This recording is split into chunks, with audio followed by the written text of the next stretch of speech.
The Crooked Anchor Season 3, Episode 10, The Wife, the Rabbit, and the Slippers. Another day at the pub. Clifford and Warren are locked in an intense, inspirational standoff in the kitchen. "Warren," says Clifford, staring deeply into his friend's very unhelpful face, "I'm trying to spark a new idea, but your face just isn't giving me anything." Warren beams. "Your face inspires me beyond belief, Cliff." Clifford looks like he's just swallowed a very sharp spoon. Meanwhile, Raymond is elbow-deep in dish soap at the sink, not doing dishes, but washing his slippers. Foam rises around them like a bubble bath for feet. He looks up and sees movement in the pub garden. "Rabbit!" Raymond shouts like he's spotted Bigfoot. Clifford's eyes light up. "That's it, rabbit! We'll cook rabbit! Great idea, Warren!" Raymond, dripping suds, protests. "Actually, I said..." "Right, yes," Warren cuts in, already tying a headband around his forehead. "Let's find us a rabbit, Cliff." Raymond throws a wet slipper at the door, but they've already gone, armed with a bow, an arrow, some rope, and war paint made from beetroot and regret. Out in the bar, David is standing under a dartboard holding another dartboard. Brian looks up from his paper, unamused. "David, I still don't understand why you ordered a second dartboard." David, gently turning it over in his hands like a rare artifact, replies, "Just in case the original's in use and other customers want to play."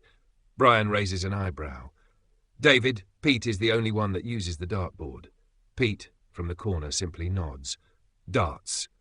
The pub door bursts open and in stumbles a man, out of breath and vaguely frantic.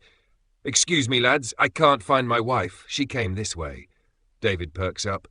"I'm terribly sorry, sir. I haven't seen a woman in here for quite a few months, actually. Any description?" The man ponders for a moment. "Yeah, she's got brown hair and really loves carrots." Brian slowly lowers his newspaper with a suspicious squint. "You what?" David nods earnestly. "Right, got it. Brown hair. Carrots, I'll keep an eye out." The man thanks them and rushes out. Seconds later, the rabbit hops in through the garden door and onto the carpet like it owns the place. Gunther immediately whimpers and bolts for the toilet. The door swings shut behind him. A small click of the lock is heard. Biggins flutters from the curtain rail, eyes wide. "The wife! The bloody wife!" he shrieks. David looks at the rabbit. Surely not. At that moment, the doors fly open again and Clifford and Warren barrel in, streaked in mud and beetroot war paint. "We didn't find any oh my God," Clifford gasps, eyes locked on the rabbit. Warren's already loading the arrow. "No, guys! Stop!" David shouts, diving forward. "I think that's someone's wife!"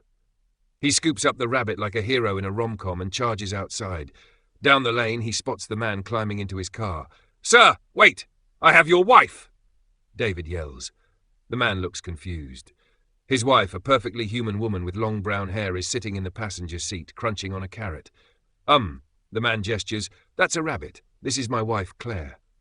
Claire waves politely, carrot in hand. David blinks at the rabbit in his arms, then at Claire, then at the carrot. No, of course not. He gently sets the rabbit down. It blinks once, then hops into a nearby field, never to be seen again. "Turns out Claire was in the car the whole time," the man says. "I didn't notice." He drives off, leaving David standing in the road with soap on his shirt and deep existential confusion in his eyes. "Right," David mutters, turning back toward the pub.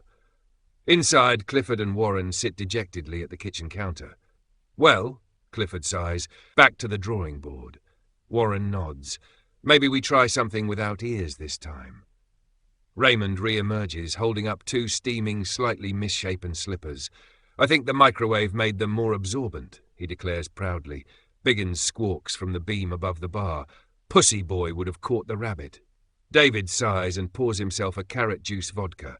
Another completely normal day at the Crooked Anchor.